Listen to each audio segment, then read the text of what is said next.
Goeiedag en baie welkom vandag weer by ons Palm Sondag stil word, 13 April 2025. Iemand het eendag vir Helen Keller gevra, "Is there anything worse than blindness?" Is daar enigiets wat erger is as blindheid? Toe sê sy, ja, mense wat oë het, maar nie kan sien nie. En weet jy, dit het my herinner aan Jesus. Jesus wat eendag daar in Jerigo ingestap het, en daar het 'n blinde man gesit. En nou sal jy weet, as iemand blind is, dan is sy gehoor gewoonlik baie goed, want hy maak staat op sy gehoor om hom in kontak te bring met alles wat rondom hom gebeur. En hierdie man moes gehoor het dat Jesus van Nasaret op pad was na Jerigo toe. En soos wat hy geluister het, het hy gehoor dat Jesus hier naby hom was, en het hy begin roep, Jesus, Jesus, seun van Dawid, wees my genadig. En het al hoe harder begin roep.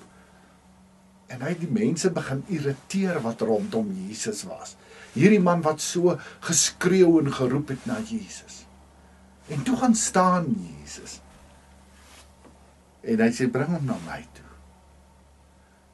En hulle bring toe vir Bartimeus na Jesus toe. En Jesus vra vir Bartimeus, wat is dit wat ek vir jou moet doen? En hy sê, Here, dat ek kan sien. En weet jy, as daar een ding is wat ek begeer vir jou, vir my, vir elkeen van ons, is dat ons weer met God se oë sal begin sien. Jy sal onthou, verlede keer het ons gesels, en die keer voor dit, oor die afstand tussen hemel en hel, tussen kop en hart. En dit is dieselfde wat ook met Palm Sondag gebeur het. Palm Sondag, toe Jesus met die donkie ingery kom in Jerusalem, was daar 'n klomp mense wat dit gesien het, maar wat het hulle gesien? Wie het hulle gesien? Ek wil jou uitnooi dat ons vandag so 'n bietjie langs 'n paar mense gaan staan, wat gekyk het, wat gebeur met Jesus se intog in Jerusalem. Die hele verhaal van die intog begin waar Jesus sy disippels opdrag gee om 'n ryding, 'n donkie, vir hom te gaan haal. En as die mense sou vra vir wie is dit, sê net vir hulle, dit is vir my. So kom hulle met die donkie aan. En die disippels wat die heeltyd saam met Jesus geleef het, weet hier's 'n ding aan die kom. En Jesus klim op die donkie en die disippels loop weerskante breë bors. Die mense kyk na hulle en die disippels is in die kollig. Ons is deel van hierdie persoon se volgelinge. Ons is die manne, sy disippels. Weet jy, daar's ook baie disippels vandag.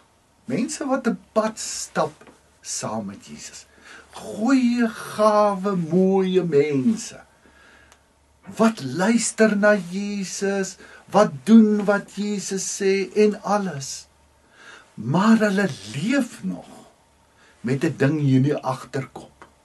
'n Ding van, weet jy, omdat ek saam met Jesus se pad stap, moet hy daarom vir my sekere dingetjies doen.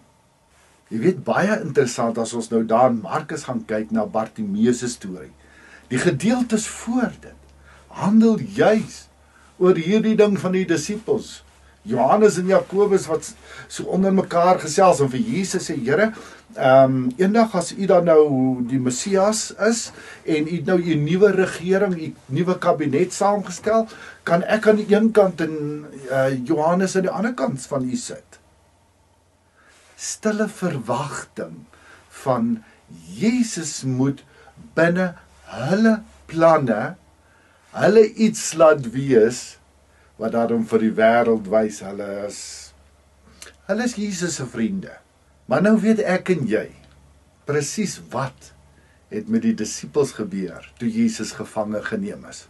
Hulle het soos mis voor die son verdwyn, weggehardloop, bang. Ewe skielik het hulle hele kaartehuis in duie gestort. Want waar is hulle Messias dan nou? Hierdie wat hulle moes bevry van die Romeinse regering.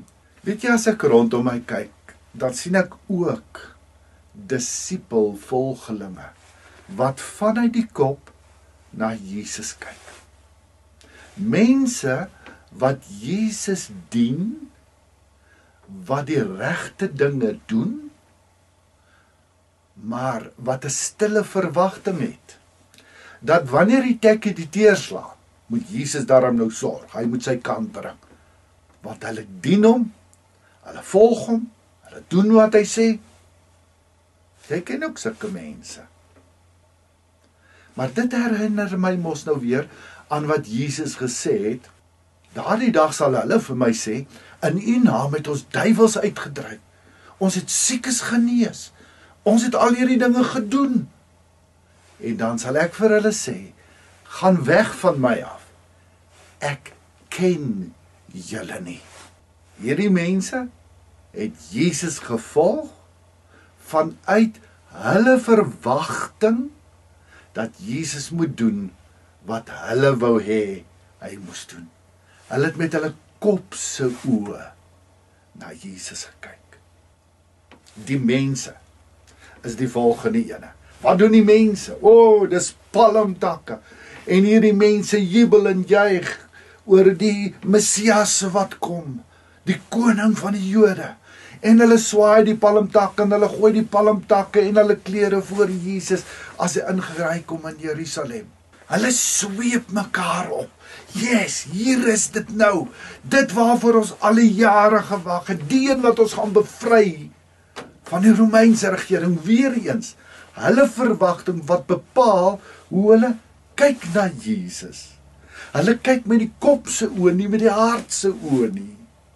Hulle sien nie Jesus vir wie hy gesê het hy is nie. Ken jy sulke mense? Toe ek nog in die voltydse bediening was dit altyd vir my baie interessant om te luister na mense en hulle terugvoer te kry oor die erediens. Dit was so 'n geseënde en geesvervulde erediens gewees. Weet jy, mens kon in die voorsang voel hoe die Gees jou aanraak.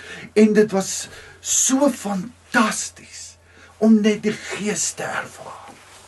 Ek het al hoe meer begin besef dat vir baie mense 'n erediens geslaag was of nie geslaag was nie. Lekker was of nie lekker was nie. Geesvervuld of nie geesvervuld nie. En wat is die maatstaf daarvoor? Hoe goed dit gevoel het. Hoe ek nou voel.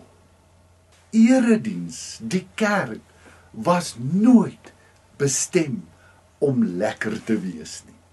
Soos iemand eendag gesê het, die kerk was nooit bestem om 'n passasiersskip te wees, waar jy bedien word en geëntertain word nie. Dit is 'n oorlogskip waarop jy jou land en almal wat saam met jou is, moet dien met dit wat jy doen. Dit is nie 'n hotel nie. Dit moet 'n hospitaal wees.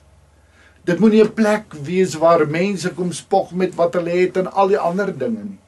Dit moet 'n plek wees waar verwonde mense in die liefde van Jesus kan tuiskom.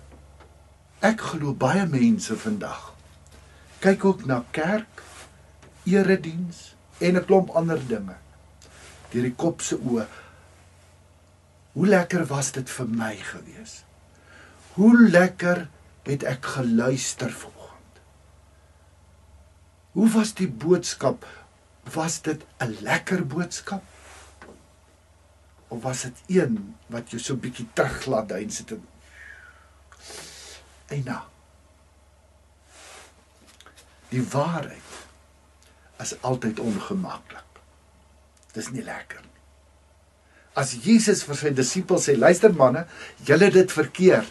Ek het nie gekom om die Romeinse regering omver te werp nie. Ek moet sterf. Petrus se reaksie: Here, kom 'n bietjie hierso. U kan nie sê en praat van sterf nie. Hier moet geveg word. En dan natuurlik was daar een ook wat baie belangrik was, die donkie. Die storie word ons hoeka vertel van hierdie donkie. Die dag nadat Jesus op sy rug ingery gekom het in Jerusalem in, staan hy en die ander donkie in gesels en hy sê, weet jy, ek het vanoggend hier in die strate gaan stap en nie een mens het eers na my gekyk nie. Nie een mens meer gesien nie. Gister het hulle gedans en die takke voor ons gegooi en alles. En vandag herken niemand my nie. Die ander een sê toe vir hom, het jy vergeet wie was gister op jou rug gewees? Jy sien, so baie keer gaan dit in soveel mense se lewens ook oor 'n stuk ekkigheid. Jong, maar ek is daarom oulik. En weet jy, ek kan daarom. En ek vloei in hierdie gawe, en ek vloei in daai gawe, en ek kan. Dan vergeet ons, dat ek en jy net mooi niks kan doen nie. Dis wat Jesus self sê. Sonder my kan julle niks doen nie. Dis nie ek wat die gawes het nie. Dit is die Gees van God, wat in sy goddelike almag, deur my as die klein instrumentjie, vloei om 'n verskil te maak in ander mense se lewens. Ek is maar net die donkie. En so nou en dan trek Jesus my nader en dan wil hy op my rug ry. Wil hy my gebruik as instrument om 'n verskil te maak. Kop se oë, die hart ver van verstaan af. En dan is daar Jesus self wat op die donkie ry. Wat kyk na hierdie mense. Wat kyk oor Jerusalem. En sy hart breek. Kan hulle dan nie sien nie? Het hulle dan nie gehoor nie? Het ek nie vir hulle vertel wat oor al die jare vanuit die profete se mond en almal wat was gesê is oor my nie? Wat moet ek nou nog doen? Het Jesus seker gedink. Dat hulle net kan hoor, kan verstaan wie hy is. Maar nogtans het hy voortgegaan, ingery en gedoen in liefde wat hy moes doen. Want daar was ook 'n vader wat gekyk het. En jy weet hoe voel 'n mamma en 'n pappa wanneer hulle kinders seer kry. Ek dink net, hoe sou jy gevoel het as jy presies geweet het wat se lyding jou kind sou deurgaan. En dit terwyl jy alles kon doen, enigiets kon doen om dit te spaar, om jou seun dit te spaar. Maar hy het geweet hy kan nie. Want hy het ook geweet dat net een die prys kon betaal. En dit was Jesus. Die prys wat ek en jy nie kon betaal. Deur watter oë kyk jy vanoggend na Jesus? Kyk jy deur die oë van sy disippels? Die oë van die mense? Die oë van die donkie? Die oë van Jesus self? Die oë van God? Hoe jy kyk, gaan bepaal hoe jy gaan leef. Mag jy ook op pad na die lydenstyd ervaar hoe die Gees ook vir jou 'n nuwe hart kom gee. Die Here seën vir jou. Amen. So dikwels, Here Jesus, kyk ek ook nog met oë van mense na U, vanuit my eie verwagting van wat U vir my moet doen. Leer my al hoe meer, o Heilige Gees, om deur U oë na alles en almal rondom my te kyk, om ook soos U te kan sien, Here Jesus. Amen. Gaan leef hierdie week vanuit God se liefdeshart en kyk deur Jesus se liefdesoë na alles en almal rondom jou. Liefde en groete in Christus, Shaal Botha. Indien jy sou belangstel om elke dag 'n dagstukkie van Lewelig te ontvang op WhatsApp, kan jy net jou naam en jou nommer stuur na die volgende nommer 08282164333.